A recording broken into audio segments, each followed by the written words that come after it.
And we are back with the fifth and the final segment of the GSMC Sports Podcast presented by the GSMC Sports Network.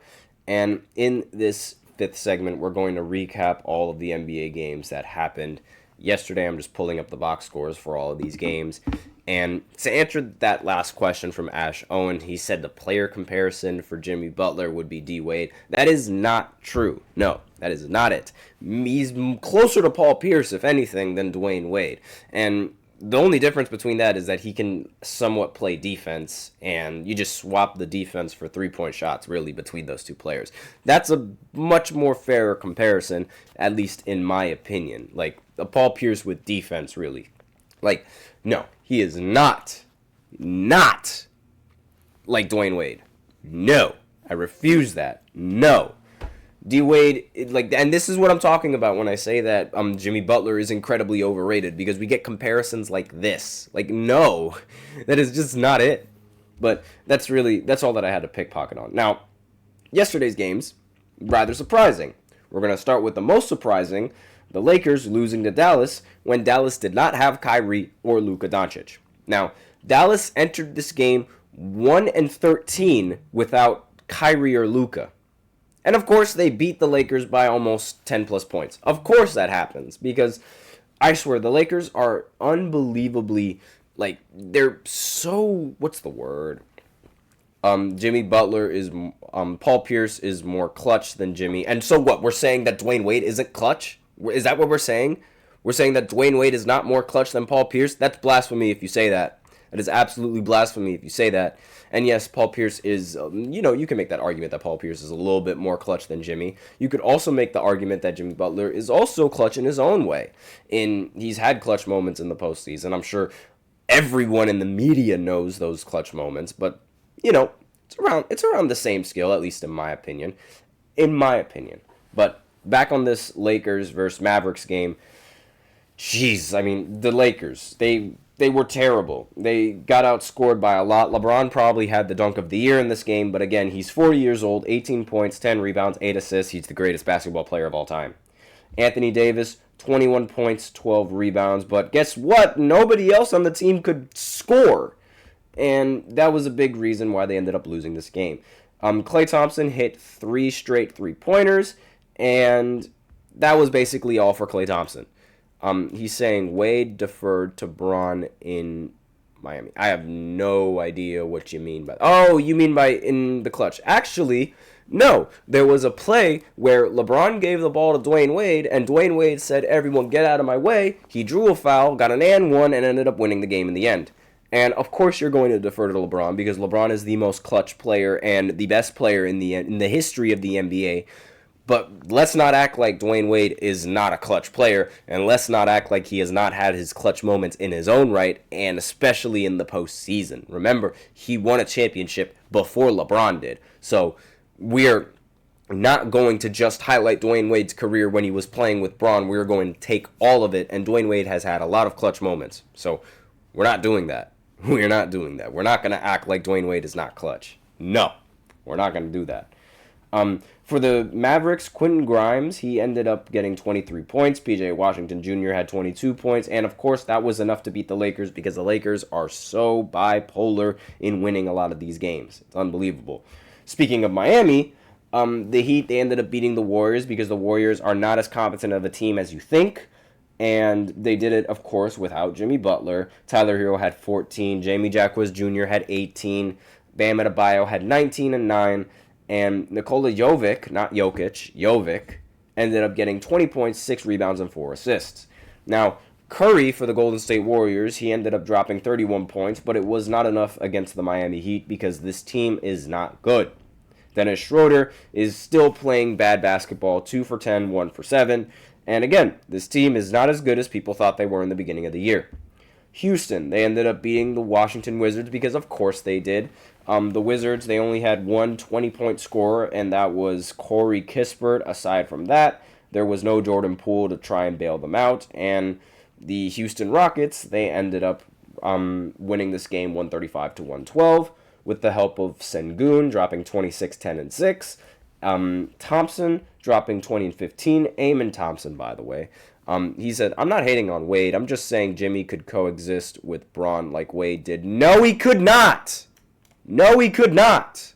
No. No.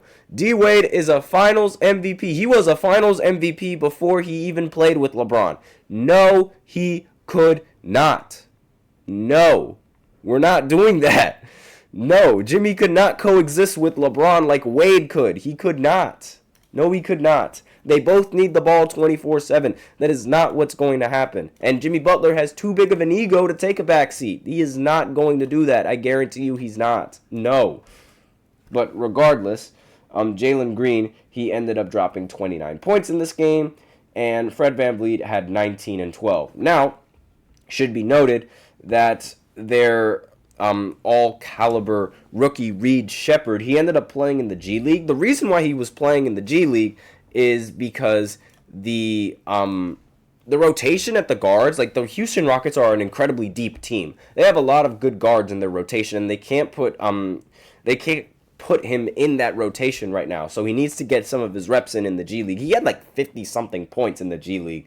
So he definitely doesn't belong there. But again, there's not really a good spot that he fits in the rotations, because right now the Houston Rockets are winning with the rotations that they have, and they don't want to mess that up. Now, in another shocker, the Hornets, they ended up beating the Phoenix Suns. They ended up winning 115-104. And on the Suns side, Devin Booker had 39 and 10. And let's see, Kevin Durant, he had 26 points. Bradley Beal had an abysmal 10 points. And on the Hornets side, LaMelo Ball had 32, 10, 7, and 4. And Miles Bridges had 21 points and 7 rebounds. Timberwolves, they ended up beating the Pelicans, because of course they did. 104-97. Anthony Edwards had 32 points and 9 rebounds. Rudy Gobert had 7 points, 14 rebounds, and 6 blocks in this game. Julius Randle only put up 16 points, but again, you're going up against the Pelicans, and there's not really much that you need to do against the Pelicans. DeJounte Murray had 29 points and 6 assists, along with 6 steals, but it wasn't enough against the Timberwolves. And let's see, LeBron hasn't won without a superstar guard as a sidekick. Okay, and Jordan hasn't won without Scottie Pippen. What's the excuse there? You need talented players to win. You need talent. It is a team sport for a reason. You don't win with one guy. Allen Iverson tried it, didn't work. James Harden somewhat tried it, didn't work. I don't count the bubble. Of course you don't count the bubble year, because nobody counts it when LeBron wins the bubble. Nobody counts it, right? Like, that's just the logic that everyone uses, because whenever LeBron wins, it doesn't count. If it was anyone else, then they would have counted it. That is blasphemy. That is blasphemy. The Lakers don't have a superstar guard. Again, LeBron has already proven that he can win a championship without a superstar guard, so it doesn't matter. Not to mention the fact you need a good team to win championships. It's not just going to be, LeBron is 40. Do you really expect him to win a championship? I don't. Unless he has an actual talented team, I don't expect him to win a championship. That being said, I'm not going to count him out in the postseason. But still, that's not happening. That's genuinely not. Like, people should not expect this much from a 40-year-old. It is ridiculous. And regardless, it doesn't matter. Like, LeBron has already won without a superstar guard before. He's done it before. Whether you count it or not, history counts it, and he's done it before. Period, done, end of story. And it's very rare that teams nowadays are actually able to even win a championship without a talented guard. It's very rare that happens now. In more NBA news, the Hawks, they ended up beating the Jazz. Trae Young dropped 24 and 20, and he also hit the game winner from half court against the Utah Jazz, so that's also really nice. And then the Celtics, they completely destroyed the Denver Nuggets, 118-106. There was no Nikola Jokic in this one, so that's a big reason why they ended up losing. But Russell Westbrook ended up dropping 26, 9, and 6, which is actually pretty solid for Russ, especially now. And his field goal percentage wasn't even that bad. He shot 50%, 9 for 18, and he also shot 4 for 9 from 3. So again, pretty solid game from Russ. He ended up playing better than Jamal Murray, who is starting to look really off. But again, Jamal only plays good against the Lakers, so I'm not really that surprised. He finished the game with 19 points, 1 for 5 from 3. And on the Celtics side, Jason Tatum continues his dominance, 29 points, 6 assists, 4 rebounds, 2 blocks, 1 steal. Porzingis was the second best player on the floor in this one, 25 points and 11 rebounds. Jaylen Brown had 14, Drew Holiday had 19. No Derek White, so obviously this team is just too good that there's no real problem with that.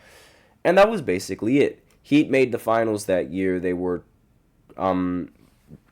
trash. More proof that was an outlier. Oh, don't give me that. That was literally the year where playoff Jimmy Butler was born. He was playing really, really well in that postseason. And it doesn't matter if they were bad, then what's the other team's excuse? What was the other team's excuse? Like, genuinely. Not to mention that the year after the bubble, that actually a few years after the bubble, those two teams end up making the conference finals anyway, with arguably a worse roster than what they had before. So I don't see any sort of argument with that. I genuinely don't. Like, the Heat were able to make the finals in when they went up against the Denver Nuggets. Was that a fluke year? Was that a fluke when they made it all the way? And in that same year, the Lakers made it to the Western Conference Finals. Was that a fluke year? I don't think so. I don't think that was a fluke because they've shown that they're still able to do so. Like, what? Does not make any sense. At least to me. And they did that with Darvin Ham, who in my opinion is one of the worst coaches in the NBA right now. So, no, I'm not taking that as an excuse. The teams each had to play in the exact same conditions. They just lost. Period. End of story. The Celtics, they go back and forth beating the Heat. They lose to the Heat. Then they beat the Heat. Then they lose to the Heat. Then they beat the Heat. It's not an outlier. It's genuinely not. That's just what happens. And the Clippers, I mean, we've seen the rest of the Clippers. It's not that big of a deal. I have no idea what that notification was either. Boston coach got fired as a result, so owners thought the same. The owners can think what they want. Do the owners know anything about ball? No, they don't. Let's be real here. Some of the owners, they just have it so they can make money. And no, there are not many owners that actually know ball like that. Like, are you really going to listen to owners when you're talking about those kinds of situations? No, I am not. I saw it with my own eyes. We saw players and we saw teams. They compete in the exact same situations. They each were evenly matched. They each had a good chance to win. It's only because LeBron ended up winning that people don't count it. It is that simple. But that's all that I have in this final segment. So thank you so much for tuning in to the GSMC Sports Podcast presented by the GSMC Sports Network. Your support means a lot to us, so remember to subscribe to the show, leave a positive review. It really does make a difference. We also invite you to follow us on Facebook, Twitter, TikTok, and Instagram for more content and updates.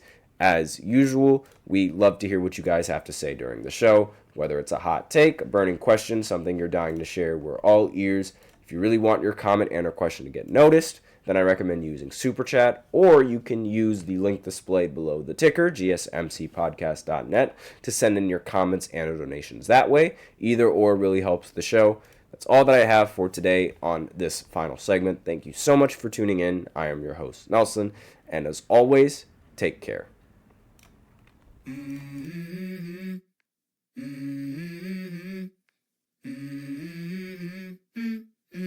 Let's go. I wake up to a little bit of drool on my pillow, feel like it's gonna be a bad day. Yeah, I'm tired of shit, and the coffee ain't hit yet. Damn, ain't that great. I don't wanna go.